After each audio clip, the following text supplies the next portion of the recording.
What up, Leaguers? Welcome to the Spectacular Spoiler League. I'm the Pandan Superman, the mayor of Hype City, HazyRome, and as always, I'm joined by the God of Night, the Prime Minister of Post-Production, DeepBoyce. And today, we're in the Hall of Spoilers to talk a little bit about Young Justice. Season Trace, everybody.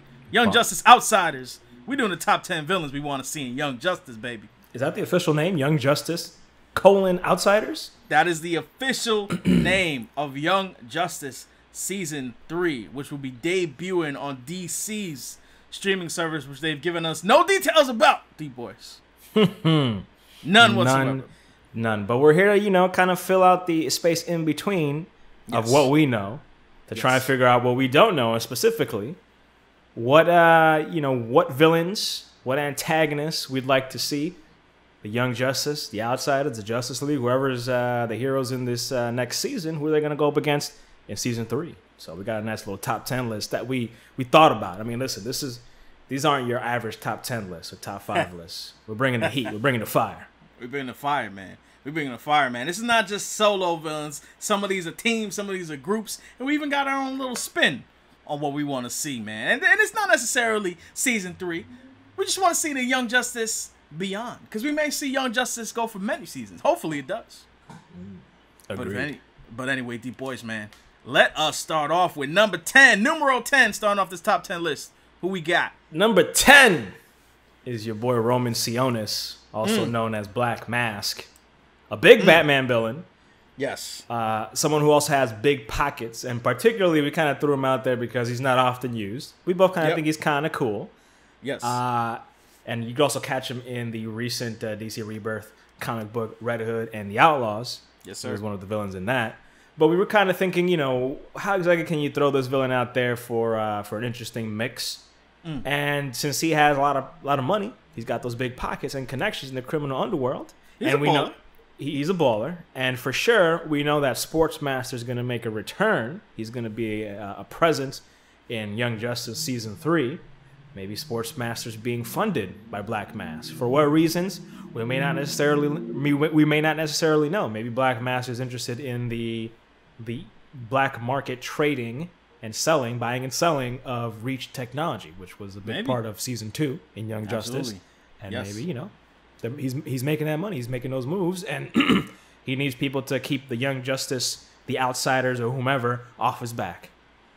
Yes, sir, man. I mean, Black Mask, man, he's a schemer. You know what I'm saying? A schemer who doesn't often get credit in the pantheon of Batman villains, but I'd love to see him get some shine in Young Justice, especially since there's so many, like, Batman family characters or Bat family characters in Young Justice, man. Why not give Black Mask some love, man? Yeah. And if you're going to call the show Young Justice, Outsiders, I mean, that's a bit of a reference to Batman and the Outsiders. That is 100% a reference to Batman, and I do believe that may be the route that we're going in.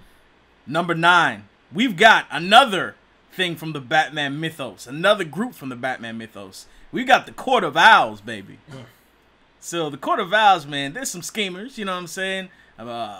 Messing with the inner workings of Gotham from, the earlier years in Gotham, way before Batman and Bruce Wayne was on the scene. Yeah. Got some ties to the Wayne family, got some ties to Nightwing, Dick Grayson, who they believe is essentially their chosen one, let's call it that. So I feel like the Court of Owls, man, I mean, they're always up to no good and always trying to do something in the background.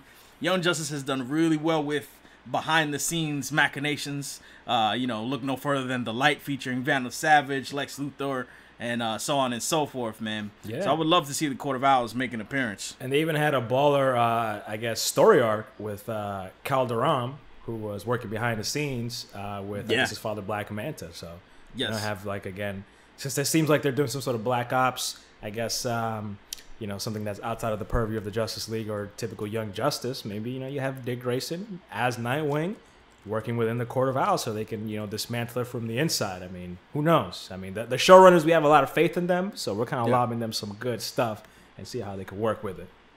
Yeah, and discussing, our top 10 list for Young Justice, man, top 10 villains, we actually came up with the Raptor, who's like a villain for Nightwing in the comics right now during DC Rebirth. And Raptor is somebody who has, he's kind of, I won't give you too much details about him, but he has a little bit of a love-hate relationship with Dick Grayson, and they both kind of do some things for the Court of Owls, while working against them, of course. So it would be dope to introduce a Raptor and maybe give some backstory to Dick Grayson. Yes, sir. Agreed. Definitely, man. Who we got for number 8, man? Number 8, one of the newer villains on the scene, DC Rebirth. I think one of my favorite newer villains, and that's Godspeed. Godspeed. Who was brought in for the Flash, or the Flash Rebirth, DC Rebirth storyline. And of course, you can kind of package him in, not just the Godspeed, but also the Black Hole organization.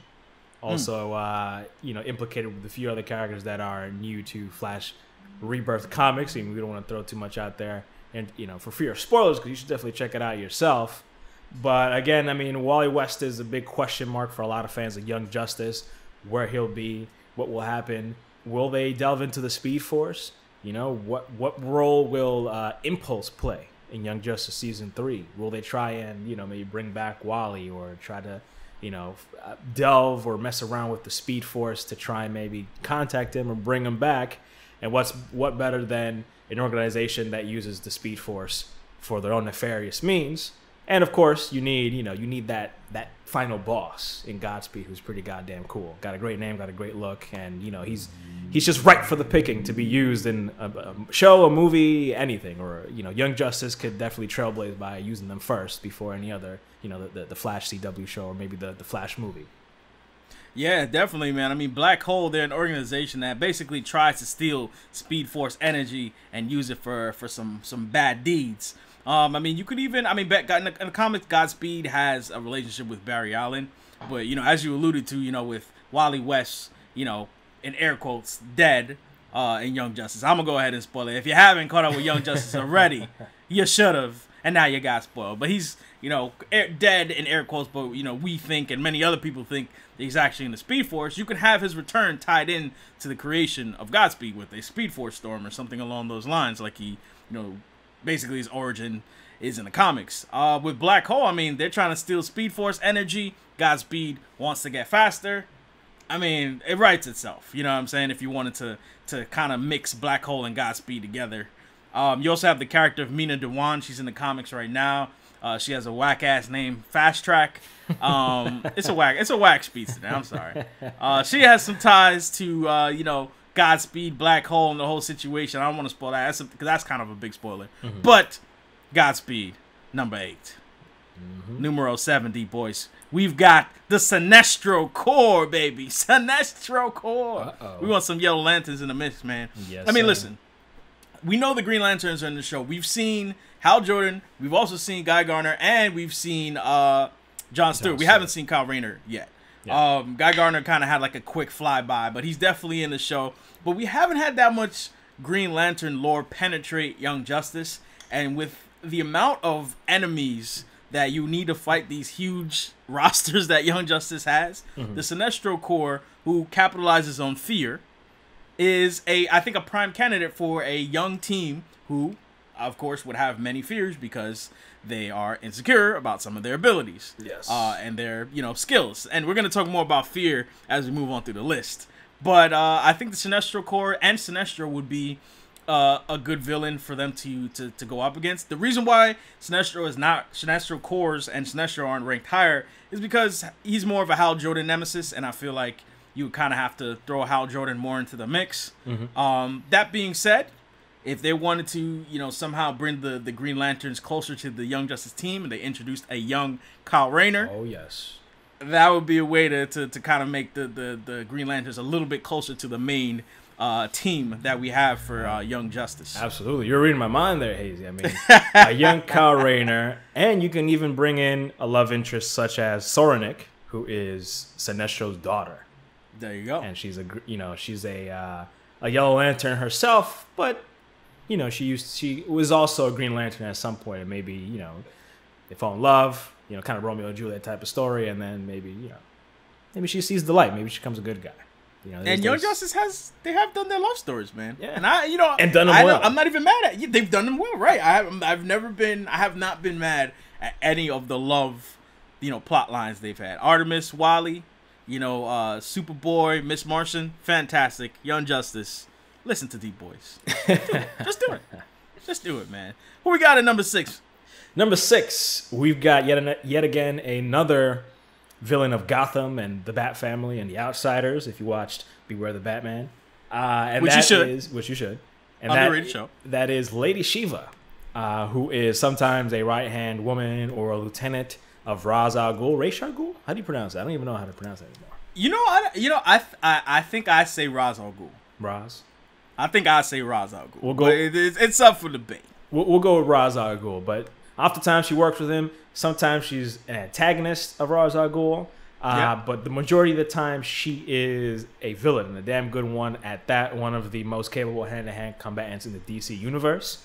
So if you want to do anything involving the League of Shadows or the League of Assassins, however you want to name them, you can, again, involve the Outsiders, Young Justice / Outsiders, into a very interesting storyline. Again, maybe it's some sort of infiltration storyline where it's going on behind the scenes and they have to stop it before, the League of Assassins strikes. Or maybe just the League of Assassins kind of comes in and is causing havoc. Whether it's working with Ra's al Ghul, who is involved, he's there, he's out there, with the big baddies.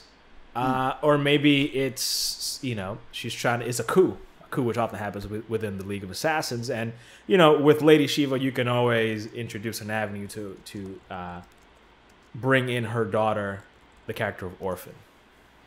A.K.A. Cassandra Cain, man. Yes, who is a fantastic favorite character. to many people. Yes. Fantastic character. And also a young character who could also fit into the fold as well. Definitely. I mean, other than that tie to Cassandra Cain, I mean, kind of the angle that I was thinking of when we brought up Lady Shiva was something that they're doing right now, or they've done recently in Detective Comics, which was to kind of have a war within the League of Assassins as a whole. So Ra's al Ghul, we know he's a character who's been behind the scenes working with the Light, kind of being a pain in the ass for the Young Justice Squad. But it would be interesting to maybe see him potentially have to work together with the Young Justice team. In Detective Comics right now, or recently, Ra's al Ghul kind of lost control of a faction of the League of Assassins, I believe called the League of Shadows, and Lady Shiva heads up that faction league, or that faction of the League of Assassins. So it's actually the League of Assassins versus the League of Shadows. It's kind of like his elite covert, like even more covert than the League of Assassins. Yeah. It's kind of like his strike force in a way. And it would be interesting to see Ra's al Ghul have to go to Young Justice team to help him squash the League of Shadows. And, the Young Justice team being distrustful of him, be annoyed at him coming to them for help, but at the same time knowing that the League of Shadows is a veritable threat that needs to be taken out. And Lady Shiva is one of the best combatants in the DC universe, so it would be great to see her. She's also super lethal, and they said they were going to go a little bit more adult, a little bit darker for Young Justice, because now it's on a DC streaming service. It's not on Cartoon Network. Yeah. So to see her put in some work on some cats, I ain't going to be mad at that, man. Ain't going to be mad at that, man. For number 5, though. Number 5, man. We're getting to the top 5 people. Oh, yeah. Number 5, we've got Trigon, man. And we need to introduce Raven into this, because that is one young character that we have not yet seen in Young Justice. It's a little surprising. I mean, I'm not like 100% shocked, because they kind of have their magician type character in Zatanna, but Raven still could have a spot on the team, man. You introduce Trigon, who's Raven's father. He's essentially living in the gem on her forehead, hanging out. He's got a nice penthouse right in the middle of the forehead. And he's a huge demon-like figure within the DC universe. And he's somebody who could create, kind of like an apocalyptic situation that would force the Young Justice team into action, man. Yeah, no, absolutely. And I mean, Raven's a great character. We can't just regulate to Teen Titans Go. I'm sorry, guys. I know some of you guys out there are fans. We are not. I'm going to put it out there. No offense to Teen Titans Go. But we got to bring her out. And, I mean, she would fit in perfectly. Obviously, she's young. She's a well-known character. She came from a well-received show. And if they want to take more of, or they want to have, I guess, a more supernatural threat, a more magical threat, which could allow play for all the different types of characters at different power levels, then I mean Trigon, however which way that they introduce him, could be fantastic. And I could again bring in Zatanna back and Dr. Fate, who's always a fantastic character to have around. Yes, yes. Dr. Fate, who's actually Zatara with the Dr. Fate helmet on. Yes. Because remember, Zatara sacrificed himself for the sake of, the team. I think Wally West. Hell, you can even bring in Hazy's favorite, Mr. Mixopitalik. Oh, come on, man. You can get Mixopitalik, whatever his name is, scoop him up and drop him in the biggest trash heap that DC has. Yeah. Just take him and put him in a garbage disposal. Have the Green Lantern Corps drop him in a black hole. Mr. Mixopitalik can go somewhere, man. I can't stand that character. He's whack. Okay, moving on. Number 4, man. DeepBoyce, who we got? We've got Brainiac, one of Superman's greatest villains. Yes. And again, if you want to start delving into this cabal that's going on often in Apocalypse with Darkseid and Lex Luthor, and I think even Ra's al Ghul, right? Yeah, yeah. Then obviously the Light, as they're known. The Light. Then I mean, what's another pillar of just ultimate scum and villainy than Brainiac himself? I mean, this guy destroys whole worlds and collects them. He collects a little bit of them, and he's just a galaxy level threat. Yeah. Yeah. And he could also be brought, at a more localized level, as we've seen in the Superman animated show, which is a great show. Yeah. So there's definitely a lot of breathing room as to what you can do with Brainiac. Either he's involved with the Light. Also forgot Vandal Savage is involved with the Light as well. Yes. Yes. Or he's just maybe like a season-long threat that basically allows you to do almost anything. I mean, he's a great tool to have when you're writing a story with any of these DC characters. I mean, you could he could have any number of villains under his employ. He could be the guy. I mean, he could have just a legion of robots, like Brainiac robots all over the place. I mean, there's so much that you can do. It's almost a bit of a no-brainer, no pun intended, to kind of have Brainiac and adds a lot of flexibility to your storytelling. Yeah, I mean, he also fancies himself a collector of sorts, man. If you've got a bunch of metahumans that I could see Brainiac 100% interested in collecting. I mean, Beast Boy, Blue Beetle, Static Shock, Impulse. I mean, they're all people, or Kid Flash now. I guess he has a Kid Flash mantle now. I mean, they're all people I could see Brainiac wanting to get, add to his collection. And also the fact that Brainiac is a technology-based villain. And, I mean, that guy infiltrating multiple networks and being a problem for this team, who's heavily tech-based, by the way, I think that could be, something to be, really, really dangerous for the Young Justice team, man. I mean, also Brainiac, as a collector, let's say he has a villain like Starro, and he's using, Starro's, little octopus thingamajigs to take control of some Young Justice team members. We've already seen that element kind of come into play with the Light controlling some of the Justice League team, but, hey, Brainiac, the problem with Brainiac is that he's so resourceful and he's so hard to kill, and that would be a great challenge for the Young Justice team, man. Yeah, no, totally agree. Number 3, DeepBoyce. I can see people getting tired of this number 3 choice. Like, why is he ranked so high? Deal with it, okay? Number 3. Yeah, this is kind of our curveball in the list, but we both kind of agree on this one. I mean, Hazy really sold me on this. And number 3 on the list is Scarecrow. Jonathan Crane. Jonathan Crane. Again, we're kind of thinking of a more cerebral type of storyline for season 3, like psychological storyline. Psychological, like really delving into the troubles of not only being young adults and being teenagers for some of these characters, but also being superheroes and dealing with the effects of taking on adult-sized problems when you're not quite there, you don't have everything figured out. And like kind of we alluded to with the number 7 pick, Sinestro Corps, Scarecrow is all about manipulating people's fears. I mean, he just loves getting at people's phobias. And there's, just with the 2 seasons that we have, there's so much that you could do with each individual character. I mean, if you're looking at Superboy, I mean, his feelings of not measuring up Superman, of not living up to that mantle of being accepted by him. Being partially Lex Luthor in a sense. Yes. With his, genetic makeup.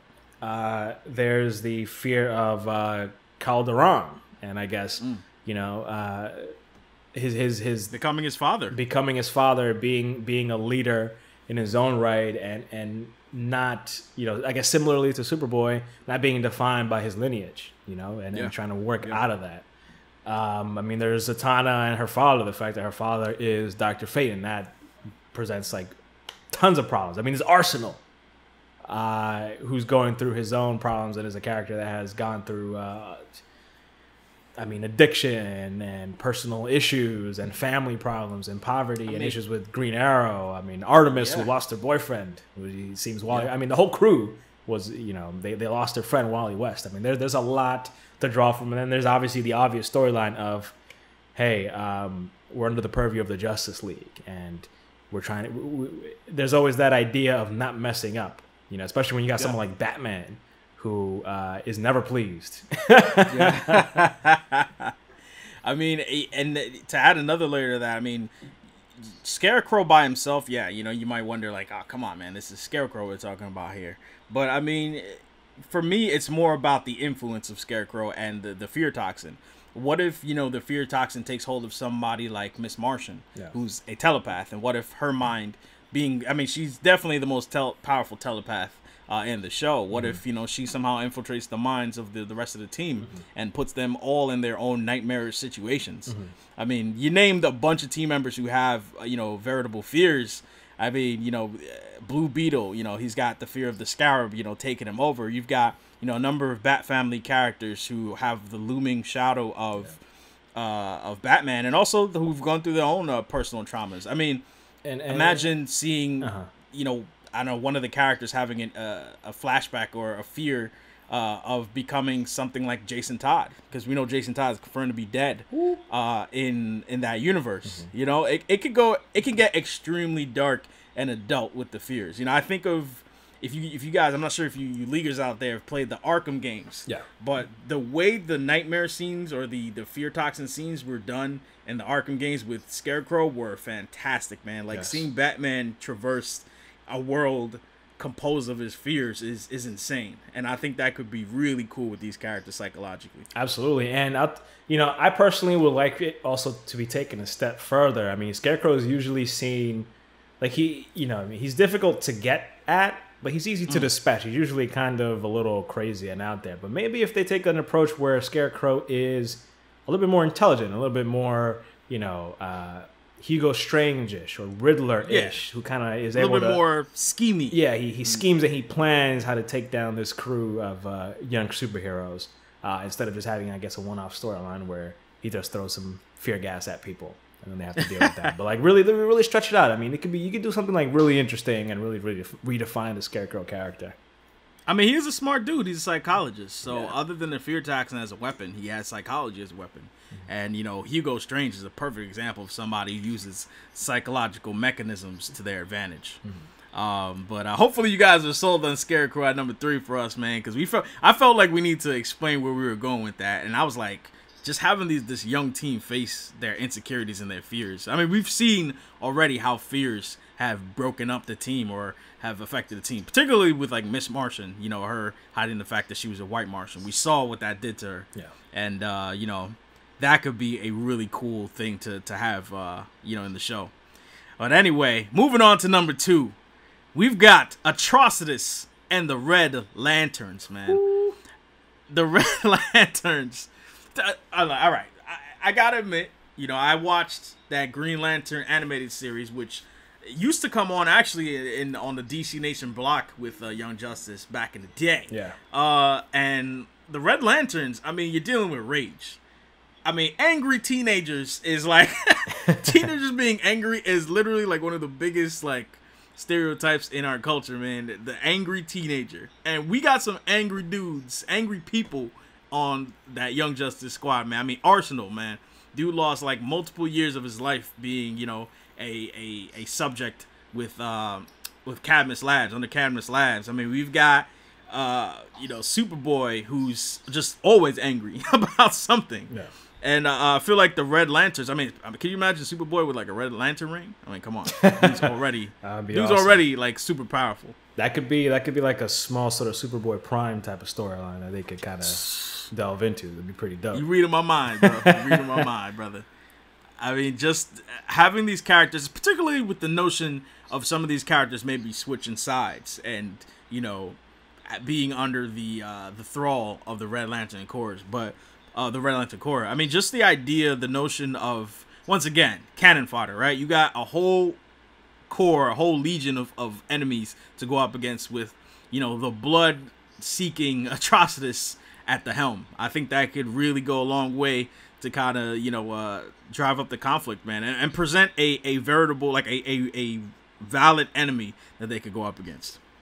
Yeah, no, totally agree. I mean, I'm a big Green Lantern fan, and Red Lanterns, I mean, the classic villains are the Yellow Lanterns, but I mean, Red Lanterns, I mean, you gotta push them a bit more out there. I mean, they're pretty interesting in their own right, and I mean, it just translates so well. The color red, rage. I mean, so much in terms of storyline.